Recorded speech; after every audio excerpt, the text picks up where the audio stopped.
menstrual cycle. Menstrual cycle are the cyclic changes that occur in the female reproductive system. Generally, the cycle is of 28 days on an average, but though it is of 28 days, the female human beings who are undergoing this exact 28 days of the entire menstrual cycle will only be of 10%. And the remaining 90% of the females will have like irregular menstrual cycles, like up to 25 to 35 days, means the cycle lasts for up to 25 to 35 days. And the more the abnormality in the menstrual cycle results in the decrease in the fertility rate. Means the more the abnormality in the menstrual cycle means, the less is the fertility rate. So this is of 28 days, and while we discuss about the phases of this menstrual cycle, I am going to make it clear to you.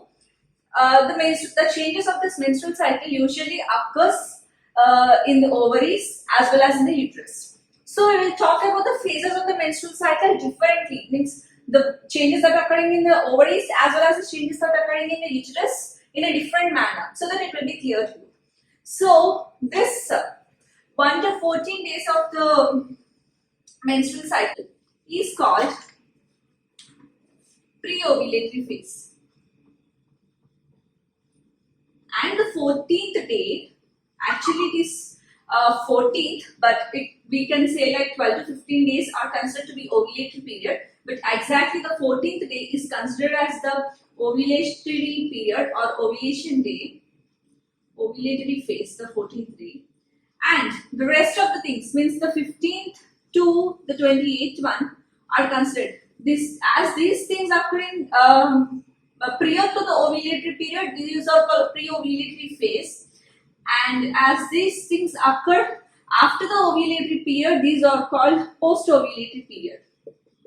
So this is just to make it clear, pre-ovulatory and post-ovulatory phase. And now, while we discuss about the changes that takes place, while we discuss about these things in detail, the pre-ovulatory phase, the changes of the ovary that occur in the pre-ovulatory phase are the follicular changes and the luteal changes. The changes that occur in the follicles, the growth of the follicles and the changes that are occurring in the follicles are said to be follicular phase. That is what is in the pre-ovulatory, means 1 to 14 days. It is also called as follicular phase or pre-ovulatory phase, as considered to the changes in the ovary. As well as 15 to 28 days, changes that is taking place in the ovary are referred to as luteal phase. This post-ovulatory or luteal phase. While coming to the uterus, there are two phases. The first one is menstrual phase, means shedding out the endometrium lining, all the endometrium lining of the uterus that sheds out from the vagina in the form of blood, and that is called the first phase, menstrual phase. After that, the second one, means after this menstrual phase, the second one is again the endometrium lines get shedded off, and again it has to be rebuilt, and that is called proliferative phase. And this proliferative phase takes place with the help of a hormone, estrogen. As the levels of estrogen hormone gets increasing, the uterus builds up the endometrium lining, and that phase, the building up of the endometrial lining of the uterus, is said to be proliferative phase. These are the phases that takes place in the menstrual cycle. So generally, the menstrual cycle starts at the age of 12 to 15, approximately 12 to 15 years of the female. See, the onset of the menstrual cycle is called menarche. So we will confuse between the puberty and menarche. The puberty and menarche are not same. Puberty is of the age of 9 to 12 years of age is said to be puberty. So if you see about the oogenesis that I have explained in this channel, I have mentioned changes in the follicular growth of the follicular phases in a separate manner, and I have mentioned there as these things occur at the time of puberty, means 9 to 12 years of the age of a female is said to be puberty. So this 9 to 12 years, what happens in this 9 to 12 years is the hypothalamus continuously secretes a hormone called gonadatropin releasing hormone. So this gonadatropin releasing hormone will be in a steady manner since the birth to the childhood. So there are no birth and the childhood until puberty. So there will be no changes in the in all these cycles, and no change in the ovary takes place. And after attaining the puberty, means at the age of 9 to 12 years, the gonadatropin releasing hormone stimulates the anterior pituitary. As a result of this, the anterior pituitary secretes a hormone called FSH and LH. So at the time of puberty, there will be changes in the release of gonadatropin hormone. Sometimes it will be more and sometimes it may be less. So that changes stimulates the anterior pituitary to release the hormones called follicle stimulating hormone and luteinizing hormone. This follicle stimulating hormone here results in the growth of the follicles at the time of puberty. So the first thing that occurs is puberty, and after puberty, among those all the primordial follicles which are left at the time of birth, some primordial follicles will grow and they become primary follicles with the help of the hormone, follicle stimulating hormone. That happens at the time of puberty, and that among the primary follicle matures and enters into the menstrual cycle. The onset of the first menstrual cycle is called menarche, and the menarche happens, and this is the monthly menstrual cycles happening all through the from 12 means 12 to like 35 or 40 years of age, depends on the individual. And at that specific age, all the menstrual cycles stops, and that is called menopause.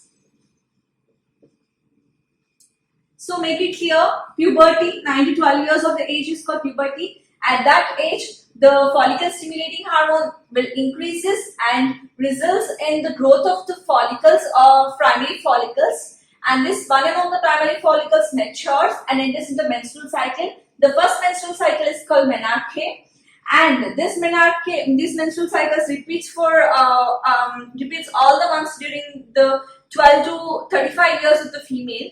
And after attaining 35 to 40 years of the female, the menstrual cycle stops, and that stage is called menopause. So these are the stages that happens in the menstrual cycle of a female human being. So now we will be discussing about the hormonal changes that takes part in the menstrual cycle, as well as the changes in the ovary and the primary follicle as well that are taking part in the menstrual cycle. See, the first thing that enters into the menstrual cycle is primary follicle. See here, the hypothalamus secretes a hormone called gonadatropin releasing hormone, which stimulates the anterior pituitary to release the hormones like follicle stimulating hormone and luteinizing hormone. These follicle stimulating hormone and luteinizing hormone play a major role in the entire menstrual cycle. If the follicle stimulating hormone and luteinizing hormone are not there, it means that there are no changes in the ovarian cycle, means the menstrual cycle doesn't happen. So these follicle stimulating hormone and luteinizing hormone are that much important to happen the entire menstrual cycle. See here, first the primary follicle, the follicle stimulating hormone released by the anterior pituitary acts on the primary follicle, and the follicular cells, means the granulosa cells in a primary follicle increases, grows and multiplies in number due to the action of this follicle stimulating hormone. And now the follicles that are present in the primary follicle now releases a hormone called estrogen. So they are releasing a hormone called estrogen. Here the estrogen is released by the follicular cells present in the primary follicle. Now we will be discussing in a graphical manner, like here in this graph I will be representing the levels of the follicle stimulating hormone and luteinizing hormone, and in this we will be representing the levels of estrogen and progesterone.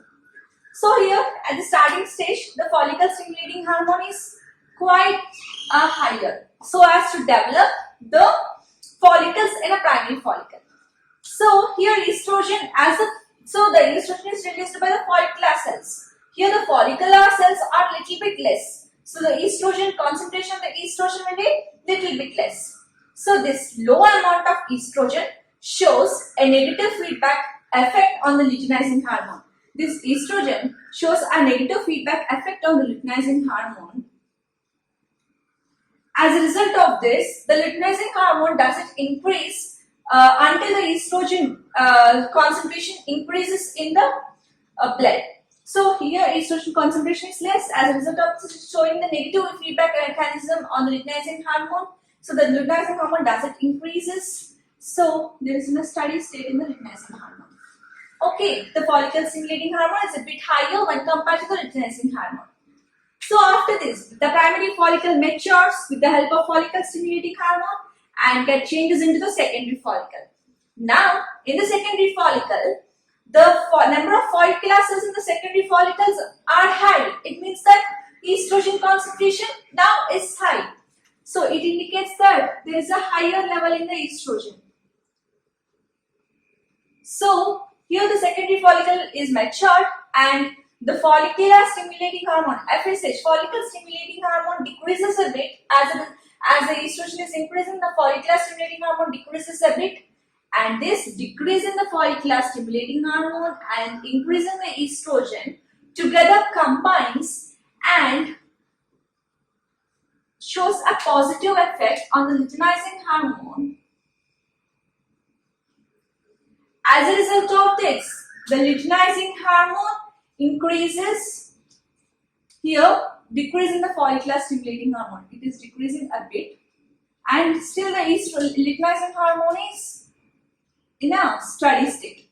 And now here these two combine and release the luteinizing hormone. As a result of this, there is a steady peak in the luteinizing hormone. This happens just prior to the ovulation, that is 2 hours or 2 days before the ovulation period.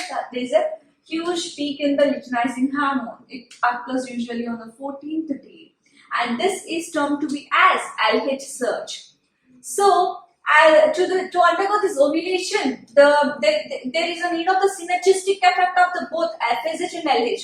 Though FSH role is very minor, but it needs a synergistic role of the FSH as well. So as a result of this, FSH have a slight peak here. Okay, this is the thing happening.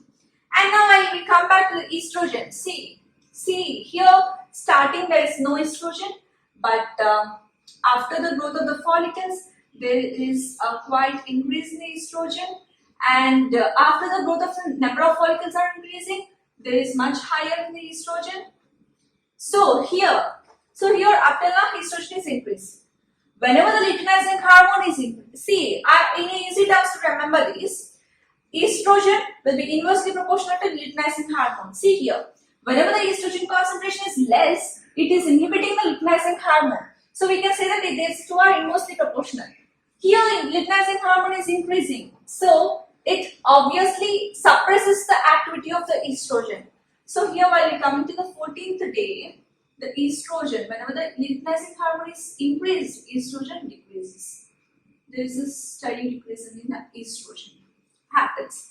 So while we come back to the progesterone, there is no progesterone yet, so that we will mark it like this. There is no progesterone, and we didn't have progesterone yet. So now, whenever there is a LH surge, whenever the luteinizing hormone is increased steadily, the release of the oocyte happens, and the secondary oocyte releases from the ovary. So now, this luteinizing hormone changes the follicular cells, granulosa cells, and the outer theca cells into luteinizing cells. Lutein cells actually. So now the follicular cells and the thecal cells are called lutein cells. So these lutein cells, these have the granulosa cells as well as the thecal cells. So here the granulosa cells secretes the hormones. The granulosa cells secretes the hormones called estrogen, again, progesterone, and inhibin. So here, estrogen, progesterone, and inhibin are secreted by the hormones called granulosa cells. And here generally the progesterone will be in a very high content when compared to the estrogen. So here there is a slight increase in the estrogen and the progesterone. Actually progesterone will be very high. so that there is a increase in the progesterone. This happens after, so this is the progesterone. So now, what happens is the luteinizing hormone, there is no luteinizing hormone, and it is quite decreasing. You see, it is quite decreasing and comes back to normal. So now what happens is, we will discuss the role of this. This inhibin is a hormone which shows a negative feedback mechanism. This inhibin shows the negative feedback mechanism on the follicular stimulating hormone and the luteinizing hormone as well. So that why is it showing a negative feedback mechanism on the follicular stimulating hormone and luteinizing hormone is, now this is a follicular phase. It has completed the development of the follicle. Now there are no follicular cells. There are only lutein cells. So there is no need of follicle stimulating hormone, and this inhibin is inhibiting the secretion of the follicular stimulating hormone. And when we come back to progesterone, it supports in the uterine development, and the estrogen develops the endometrial lining of the uterus. And now what happens is this corpus luteum, these lutein cells slowly, and now here the thecal cells. These thecal cells also releases a hormone like testosterone and androstenedione. So what happens here is this androstenedione are a type of inactive hormone, sex hormones. So to make this androstenedione active, the granulosa cells, there is a hormone in the granulosa cells called aromatase, and this aromatase acts on the androstenedione and it releases estrogen. So what I said is, so the thecal cells in the remaining thecal cells secretes the hormone testosterone and androstenedione. This androstenedione is an inactive form, and why can't the androstenedione convert itself into estrogen here itself in the thecal cells? Because the thecal cells does not have the hormone enzyme called aromatase. It was presented by the granulosa cells. So with the help of this aromatase, the androstenedione converts into estrogen here. So there is a estrogen and the progesterone. And now this corpus lutein cells turn back. This is called corpus luteum, and it slowly turns into corpus albicans. So now this corpus albicans in the corpus luteum contains the hormone inhibin, which is inhibiting the follicle stimulating hormone. If it continues, there will be no further menstrual cycle, as these are inhibiting the follicle stimulating hormone. So this needs to be degenerated. So this degeneration of the corpus albicans causes again the fresh new development of the follicular stimulating hormone, in turn results in the development of the follicles around the primary follicle. So while we talk about the estrogen and progesterone here this is the progesterone which was increased like this, and while you come back to at the end it gets decreased. And estrogen, it is a bit lesser when compared to the progesterone, and it remains like this. And at the end, it also gets decreased. So this is about the hormonal changes that takes part in the menstrual cycle. I hope I made it very easy. And if you like this video, please like, share with your friends. And if you have any queries, ask any questions or answer any questions, please comment below. And please don't forget to subscribe to my channel. Thank you.